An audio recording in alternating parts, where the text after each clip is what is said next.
Welcome to Permission to Kick Ass, a podcast about leaving self-doubt in the dust, punching fear in the face, and taking bold action toward your biggest dreams.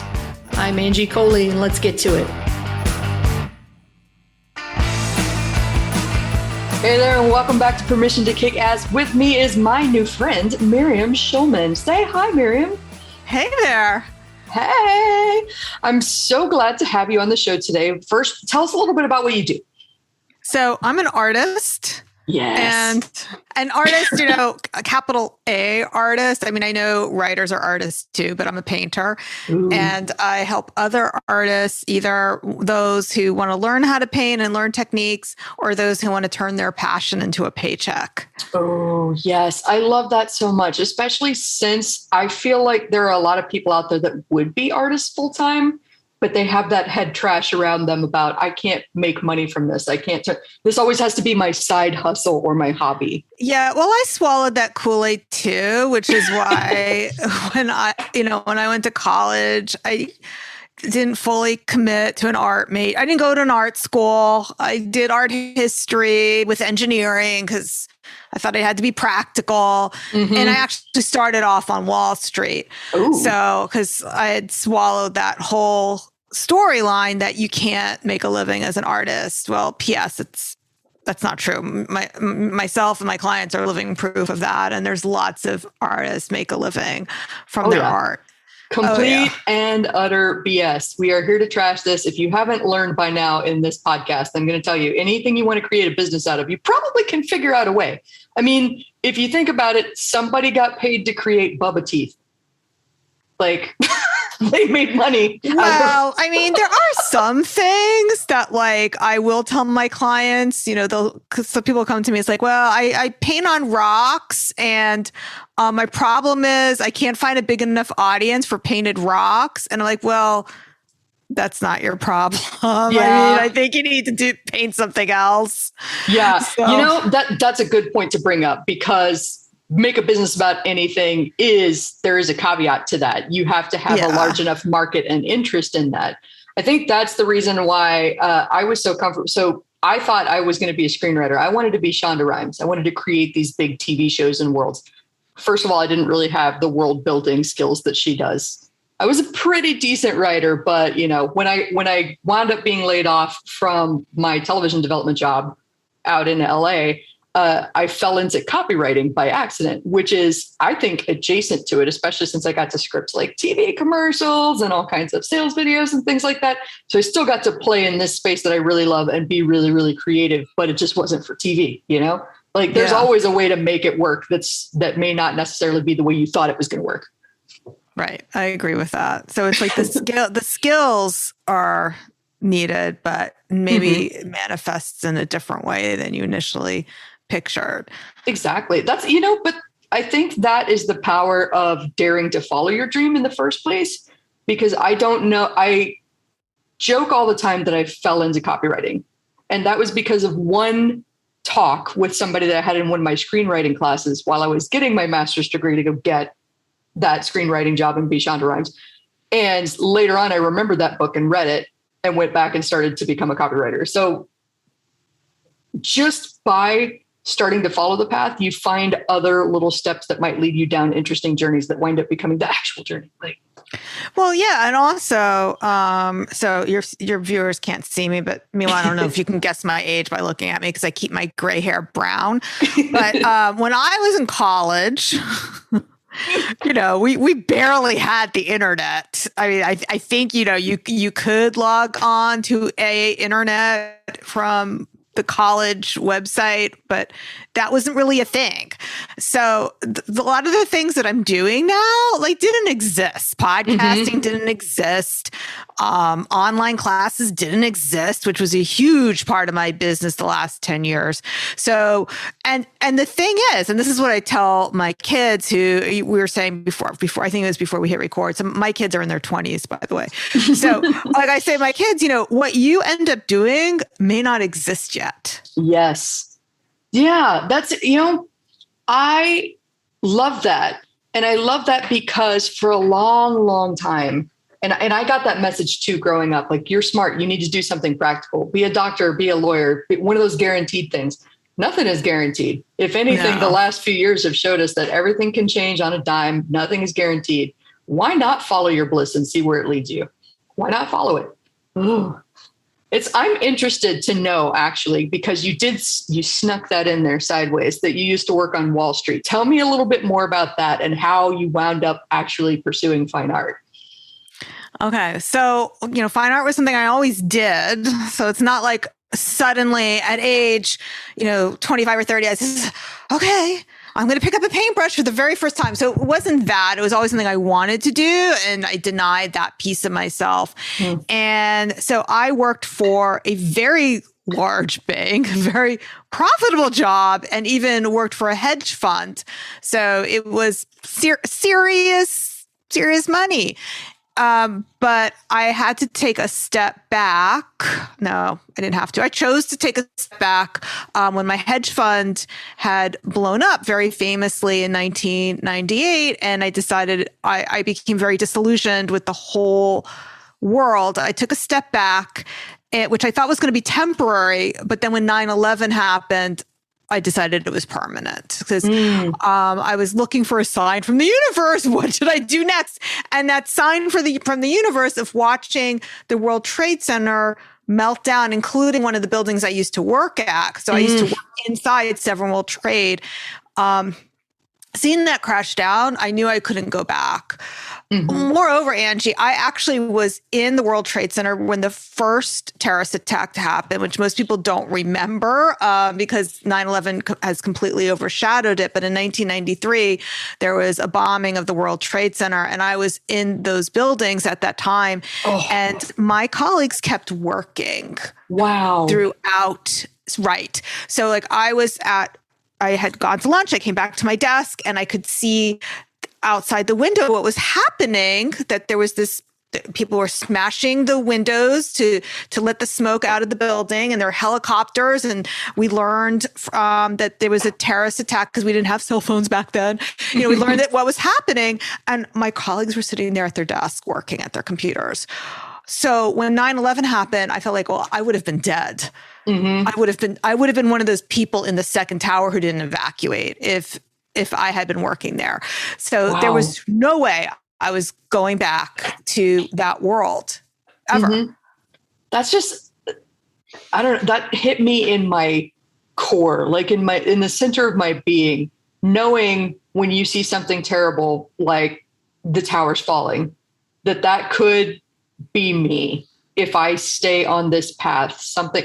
And I'm not trying to make light of it. I'm not trying to use it to make any kind of point other than, 9/11, World Trade Center collapse, pandemic, all of these things, I think, just reinforce every time we get a little bit comfortable that life is too short, and it could be gone in an instant. Why 100%. Are you miserable? And there is nothing that lifts a veil from whatever's not working in your life faster than having a crisis, whether it's the collective trauma that we're all experiencing now, the pandemic, or a personal trauma, like you lose a parent or a partner or someone else that's close to you in your life, that suddenly you're like, oh, wait, I may not live forever. And what the heck am I doing each day of my life? Well, and I read something interesting recently at the advice of a mentor, and I can't remember the name of the book now, but it basically talked about your life and your business in seasons. And the interesting idea that I got from that book was that the natural result of both success and happiness and failure and being upset is depression eventually. Because if you get to success and happiness, now you're coasting and you're bored a little bit and you need to shake things up. And it's kind of depressing that you don't have anything interesting and new and challenging, right? You don't have anything making you passionate. It's just kind of status quo. And then, of course, if you fail and you get stressed out, you're going to be a little bit depressed. And that came up recently because I told him, I don't know, everything's going really well for me right now, but I've just had a couple of days where I can't I get up. It's enough to take a shower, make sure that I eat, but I'm just not doing anything. And it's like, there's not really anything wrong that's leading to depression here. And he pointed that book out to me and he was like, it sounds like you're in the doldrums. And I was like, ooh, interesting. Sometimes there's a season to just hunker down, write out the feelings, and then trust that that creativity and that change is coming once you stop fighting. Yeah, or as I've heard other people say, that life is going to be 50-50, and you'll manufacture that 50% of misery no matter what. Yeah. I've seen myself do it, you know, like, oh, things are supposed to be really great. What can I get upset about? I think we all do that. Like, it's too perfect. It can't be. I don't trust it. Right. So you just look for things to, you know, well, I must be an imposter then, you know, like I must be a fraud if this is good. So I know. Or one of those different flavors of self-sabotage, you know. Which we love to do because we're all human beings. So tell me a little bit about, you mentioned that you started leaning into fine art, and then the 9/11 was basically the thing that said, no, I'm not going back. How did you build your art business from there once you decided that this was the thing for you?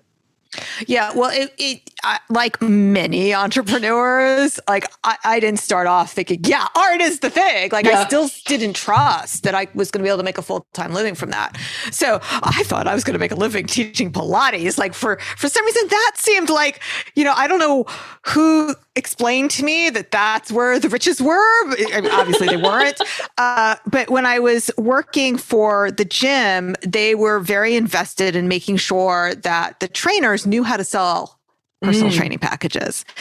And so it was then that I had this aha moment. I was like, oh, selling is a skill, and I can sell anything I want. I don't have to sell personal training packages. I can sell paintings or portrait. So that was really kind of my aha moment, that I wasn't going to put all the work in that they were telling me to do for the personal training packages. And I said, bye, Felicia, to the gym. So except as a client, you know, but not, I stopped teaching Pilates. That's the best way to do it, though. Like, peace out on the old job and then come back as a paying client. Right. So, I love that you said that. They didn't miss me. Oh. Yeah. I love that you said that selling is a skill. I think that that's something that so many entrepreneurs are scared of. And I've met people that have been in this for 10, 20 years that are still scared of selling. Do you have any advice for someone that's like, just paralyzed by the idea of, oh my God, I have to sell? Yeah. So there's lots of things you can learn, but it's always about starting from the place of sharing. And what would a friend do? So I'm just going to give an example that will help illustrate it. One of my clients is hosting an open studio. So that's when artists invite people. Basically, you turn your studio or your home into a pop-up gallery. So she had told me that, I said, well, I'm going down the list of things. I said, did you send out invitations? And she said, yeah, I sent out 25. I was like, well, that doesn't sound like very many. You know, like, how'd you only come up with 25 people? And she said, well, those are my past collectors who live locally. I was like, well, I'm assuming you have more than 25 friends that you could invite. And if you were having a party and they knew about it, because an open studio is essentially a party serving wine and cheese, don't you think your friends would be insulted if they found out you didn't invite them? Yeah. So flipping that attitude of like you're bothering people and you're selling to them to like you're including them, you're sharing with them what you're doing. Now, some of them are going to want to buy it and some of them aren't, but no one's going to feel bothered because you have included them in something you're doing in your life that's important to you. Yeah, I love that, because I mean, most of the time, especially in a situation like that, it's just an invitation. Hey, here's what I'm doing. Come join me. It's not, hey, come here and buy a painting. Otherwise you have to pay for your cheese and crackers. Exactly. Right. The lead magnet is the cheese and crackers. All the cheese and crackers you can eat. Right. But if you have that attitude towards your friends, then it's easier to have that same attitude for strangers. So it has to start first with like, you have to have that attitude that you're inviting people that you already know and like, and then it's easier to translate that attitude to the greater world. Yes. But if you don't have it, even with your own friends, you can't do it for the greater world. I love that. I think a lot of the trepidation, if you will, around, that attitude with friends about selling. I think it stems from like network marketing and people feeling like they're being that nuisance of like, hey, come join my downline. But in an instance like this, I honestly say go to your friends and family because they are probably going to be your biggest supporters. If they're not, then just don't share your dreams with them. Don't share your dreams with people that are going to crap all over them. But invite them. You never know who knows who. Like your friend from high school might suddenly be into art or have like a famous art collector boyfriend, or you never know who knows. And so you deciding for them that they probably don't want to come, that this is probably bothering them, is robbing them of an opportunity for joy, robbing you of an opportunity for sales and for joy that come from sales. Like, don't make up people's minds for them. Don't spend their money for them, Yeah, like that makes me think of two expressions I have. One is make people say no to you. Don't say no for them. Yes. It's number one. And then the other one is what I like to share with my clients is organic marketing is different than you think. So organic marketing, and this is more than just artists. This works if you are a writer, if you are a coach, if you are XYZ, fill in the blank. Mm-hmm. The best thing you could do is to start owning that identity. Yes. And tell everyone, mm-hmm. everyone who you are. I'm just going to like make up an example. That's not my example. So I am a writer and I write screenplays. I don't know what it is. I don't know what it is for you. And start telling everybody, because that does several things. First of all, it reaffirms that identity for yourself, because one of the hardest things about starting your own business is really believing your new identity. Mm-hmm. It tells the universe, hey, I'm open for business. Yes. And the third thing it does is it helps you refine that elevator pitch, if you will, like how your messaging gets refined the more you do it. Mm-hmm. And then, of course, you pick up email subscribers and clients along the way, because you never know where those are going to come from. But you have to be open to it first. Absolutely. Absolutely. And, I think it's really funny, too, I'm in marketing. So I'm a copywriter, I'm a sales writer historically. And when I got started, I had this head trash about how business had to be. And it included like business cards and a professional website. And I've got to build this like complicated funnel so that people sign up and they think that I'm a professional. And I spent years probably tinkering with that website, being too ashamed to share it with anybody, all while getting business by going to meetings and talking to people about what I do. I'm a writer. Here's what I help people with. Then they would introduce me to so-and-so. And then one day I was just looking at everything I was doing with this website and it suddenly just clicked. This has never gotten me any business. That has, going to meetings and talking to people. I wonder. So I just started reaching out I made a list literally of everybody that I had met, even remotely related to what I was doing. Classmates, former classmates from college, like everybody went on this list. And I reached out and I was like, hey, it would be great to catch up. Want to hear what you're doing. Right now, I just left my job and started being a freelance writer. If you know anybody that needs help, I'd be happy for a referral. If you don't know anybody, it's good just to catch up. Hit me back. Love to hear from you. And just left it, like you said, it was an invitation. It was no pressure. They could write back to me either way, whether they had someone to introduce me to or not. And I was just inviting them on this journey with me. And if, hey, they happened to be looking for a writer, wasn't it just timely that I wrote to them? Yeah, I see so many people, Angie, overcomplicating it. Like I've had people say to me, how do you build an email list? Like, well, start asking people to join your email list. If you're doing more than that, you are overcomplicating it. Yeah. I'm betting by now you probably have several hundred people that you're connected to on LinkedIn, on Facebook, on all of your various social channels. It is totally okay to reach out to someone and say, hey, I just started a new email list where I talk about XYZ. Would you be interested in joining? Let them say yes or no. And then if they say that they're interested, get their email address and add them. Yeah. Or give them a link to sign up. It does not have to be hard. And you are not bothering people. You're giving them an opportunity to participate and they get to say no. That's not a bother. Yeah. Also, I think one of the most valuable things you can do on social media, and I am not one to spend a lot of time on social media, by the way. I'm kind of, reels. Well, but, okay. However, every new person who follows me, I ask them, hey, did you find me because of the Inspiration Place podcast? Thanks for following me here. And I begin a conversation with them. That is the most valuable thing that you can do on social media, on Instagram, are the direct messages, and not the robotic hand responses that we've all gotten that are like 3 paragraphs, because that's kind of like walking to the department store and the perfume lady starts spraying you. I mean, you really have to have the permission-based conversation where it's reciprocal, like a little bit back and forth. Give them an opportunity to say, no, actually, I heard about you because I heard you on Angie's podcast, or whatever it happens to be. Give them an opportunity to respond and be a human being, and you be a human being back.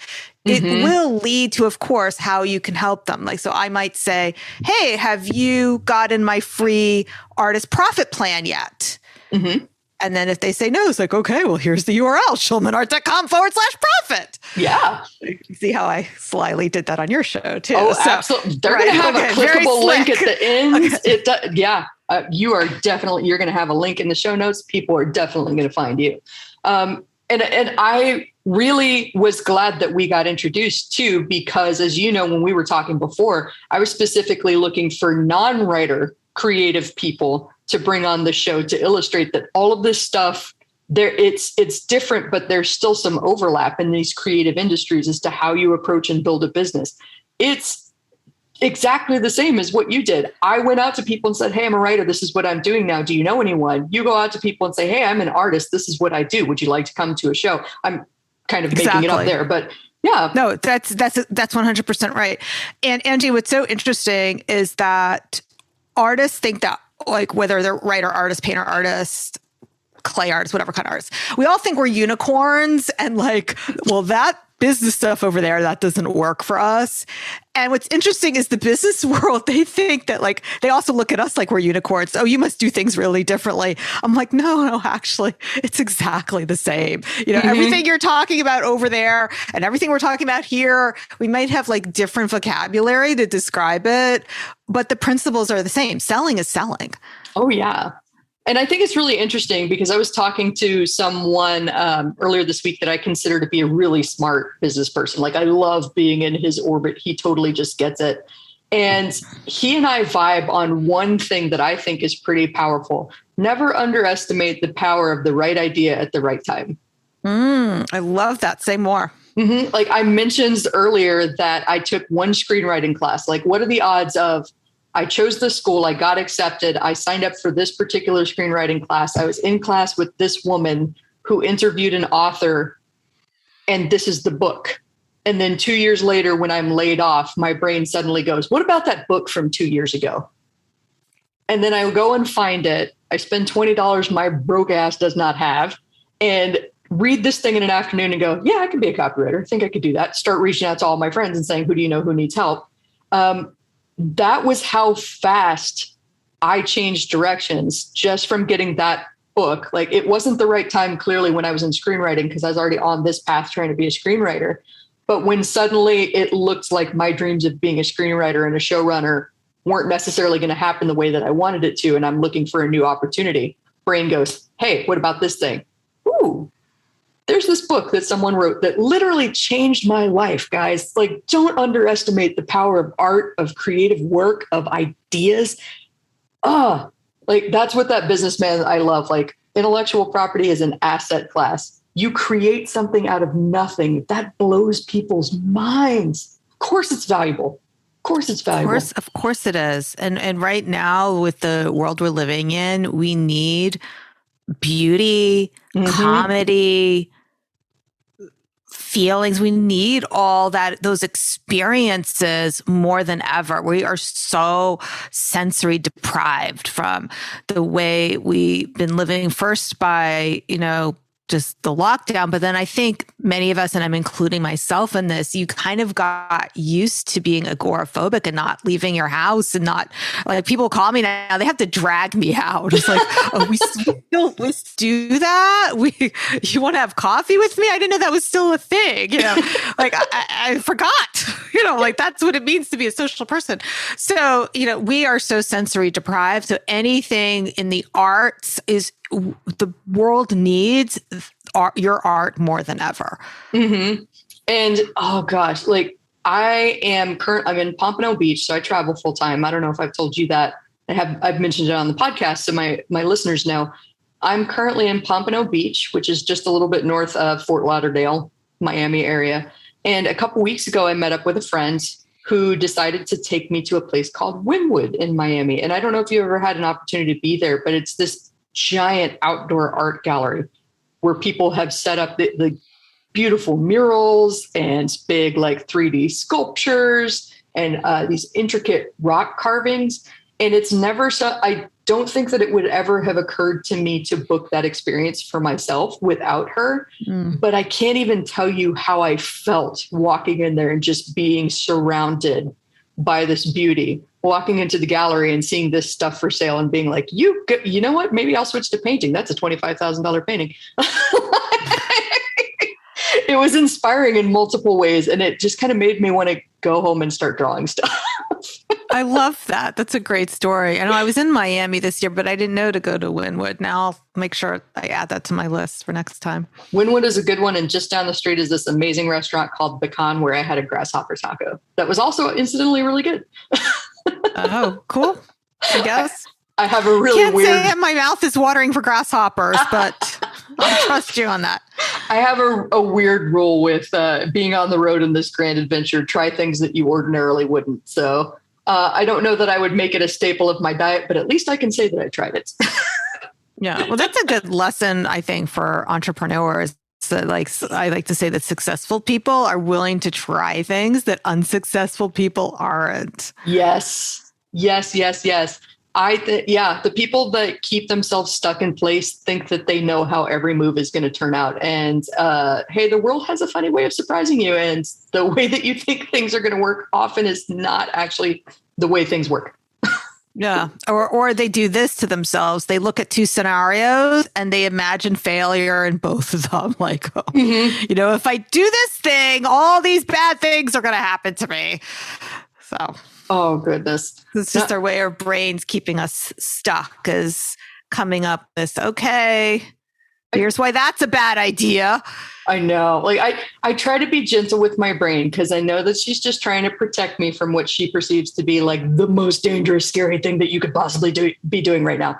But if you kind of take a step back from that initial moment of panic of like, oh God, I got to reach out and tell people that I'm doing a new business thing and it's scary and they're going to judge me. Oh my God. And go, is this real? Like, is there really somebody behind me about to stab me? Or is there like a tiger on the loose?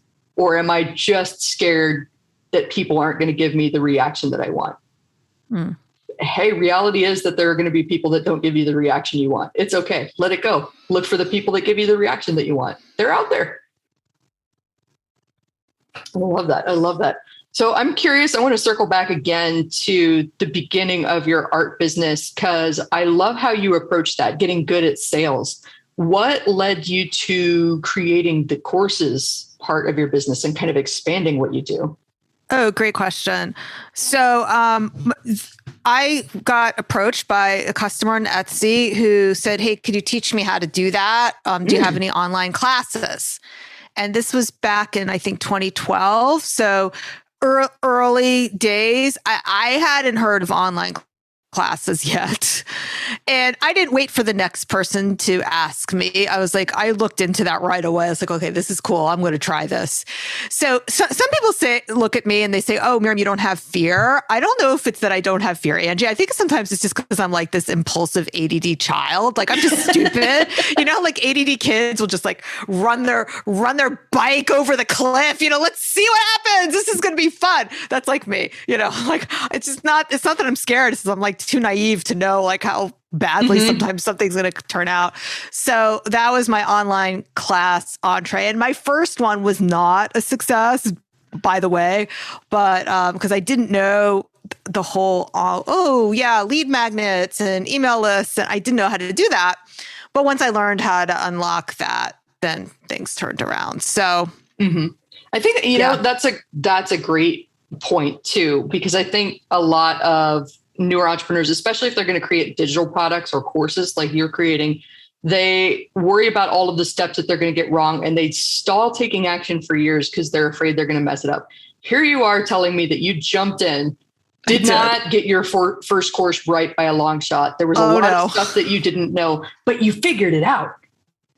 Yeah, you know what I did was, which is what a lot of people do, is that you look on the surface. This is why I'm very negative about the Zuckerverse, is because I looked on the surface and what you see, like I saw people who had online classes, they would just make a few social media posts. That's what I could see. But what I couldn't see are like the emails and the ads. I wasn't seeing that. So I didn't know it was there. Mm-hmm. So sometimes I think people, that's what they think, like, oh, I just have to build a big Instagram following and I'm going to make all this money. And they don't see, well, actually, the reason why, I'll use an example. Ashley Longshore, who's a pop artist, has such a huge Instagram following is because she did so much press. And the press is what built her Instagram following. The press is what built her business. The Instagram following is just a symptom of that success. It's not the cause of the success. So we always have to be very careful when we're looking at what other people are doing, that sometimes what appears to be what's working is not actually how the sausages are made. Mm-hmm. That's such a smart thing to point out too. It's not that the followers came first, it's that she put herself out there first. Correct. She stated to the universe, to circle back to what you were saying at the beginning, this is my identity. This is what I do. She went out there and she got press about it. Then she got the followers. That's how she got the followers. The followers didn't lead the press. Correct. The followers didn't make the press. The press made the followers. Mm-hmm. And, to the people that would listen to this and say, yeah, but I'm nobody. Why would that? Because I know that I had that same head trash once upon a time too. You can learn how to pitch. You can meet people that write articles. You can get articles written about you. You can figure out how to get stories out there about what you're doing. Oh, yeah, 100%. That was something I had cottoned onto very early on, is that how easy it is to get pressed. So I would just send to the local press. I'm not talking about trying to get into the New Yorker and Vogue magazine, but my local paper, if there was an art show, I would send a photo of my art and a press release. And even if I was in a group show that I wasn't sponsoring, I would do that same thing. So the other artists would get really mad at me. Wait, how'd you get your artwork in it? I'm the one who's been standing by the punch bowl and I made all these cookies, and I planned this whole art show. How come my art isn't in the paper? It's well, you didn't send a press release. That's all. I'm sensing a theme to this show, and I really, really freaking love it. It's the subtle art of self-promotion and understanding that you didn't just go out there and say, here's my art world. I'm going to wait for people to notice me. Oh, yeah. I call that Rapunzel style marketing. So many people think that that's how it happens, that you get discovered. And Angie, I can't even tell you, there's people who are at our level who are marketers. So I have a book deal right now with HarperCollins. Nice. And somebody I was interviewing said to me, how did you get that? Did they approach you? It's come on, by now that doesn't happen. You have to write a book proposal. You have to shop it and you have to get an agent. Nobody's coming for you. Yeah. They don't have enough people. Nobody's coming for you. I know. You have to make these opportunities. They don't have enough work on their plate, so they're out there stalking the internet. Who can I discover today? That's not exactly really how it works. They're so busy, and people are pitching to them all the time. They don't need to go looking for you. Mm-hmm. And I love your bravery, and I'm gonna challenge myself to pull a Miriam the next time that I am feeling just jump in, because I'm one of those chronic overthinkers that will delay for years. I've been a writer for over a decade and recently just dipped into the publicity pond and started learning how to pitch big publications. I just got 2 articles into Insider, but I was so scared. Congratulations. Thank you. It was fun and it was mildly terrifying. And I don't even know why, because I'm a writer with 10 years of experience. It's just a new medium, but I've been writing for freaking ever. Why is this so hard? I don't know why it was so hard. I psyched myself out pretty hardcore. And then when they accepted my pitch, I was like, oh. And then they were like, and we'd like to pay you for the rights to this. I was like, oh, wait. You're paying me to publicize my own business? What? It's great. Awesome. That's fantastic. And then now I've got that leverage to say, here are some recent articles I've published when I go out on the next pitch. Like, hey, look, here's my article in Insider. I've got some legitimacy as an author. You can do the same thing with the local papers like you were talking about. Here are some articles that I've got with the local paper. I'd like to write something for you. I'd like to be interviewed for something like this. It's not as hard as we've all made it out to be. I'm totally including myself in that. Because we don't need to be the next Elizabeth Gilbert. We just have to have that micro celebrity. So that local celebrity or micro celebrity, however if you have if you're an artist, you can definitely build a local business. You don't need to be known all over the place. And if you are a writer like Angie, you could just have micro celebrity, just that 1,000 true fans of people who know who you are and love what you do. You don't, especially if we didn't get into this, but especially if you're asking premium prices for your work. Oh yeah. Then you don't need, like, as long as you're not, trying to be the Walmart of copywriters, you don't need lots and lots of people. You really don't. And I think that's the misconception that people really get into when they build a business, that like, I've got to get to that level. I got to be Oprah. I got to be Walmart. I got to be somebody big. But you can build a truly great business with just a couple hundred people. And there are 8 billion people on this planet. I think you can meet a couple. You probably already have a couple hundred on your Facebook fan page or whatever. It's somewhere on social media. Hey, you're halfway there. Just tell them what you're doing now. Oh, goodness. This has been so much fun. Thank you for getting very ranty with me. I love it when people rant with me. Well, when you started it, it's like, well, what are we talking about today? I was like, I don't know. Just hit record. We'll come up with something. These are the best conversations that I have to. Like, do we know what we're talking about? No, we don't know what we're talking. Go. Let's go. We'll find something. Oh, it's been fantastic. So tell us more about where to find your artwork. I know you slipped that link in earlier. Say it again. Tell us more. Well, if you like the conversation you heard here today, then we've got more of it over on The Inspiration Place. That's my podcast. That is the gateway drug to all things Miriam. If you want more of that drug faster, though, you can download the Artist Profit Plan. That's schulmanart.com/profit. I'll tell you the 5 things that every business needs to focus on.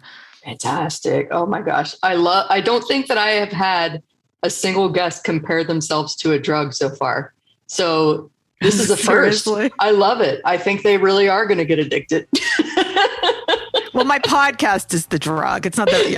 Yeah. Miriam is the drug. It's okay. It's okay. It's the Miriam drug. Okay. Thank you so much for being on the show. We're going to have to do this again. Yeah. Thanks for having me, Angie. It's a lot of fun. So that is it. Another awesome episode of Permission to Kick Ass on the books. If you want to know more about the show, if you want to know more about me, Angie Coley, and the mission I'm on to help entrepreneurs punch fear in the face and do big, bold things, then head on over to permissiontokickass.com. That is all one word together, permissiontokickass.com. Make sure to sign up for my email list so that you know whenever there's a hot, fresh, and ready podcast episode out for you. And also on Mondays, I like to send out a little newsletter called Kick Monday's Ass. I'm sure you're totally surprised by that. So thank you for being here with me today. I'm Angie Coley. Make sure that you share this with a friend that needs to hear this message today. Like it, share it, comment wherever you're listening to this today. And let's go kick some ass.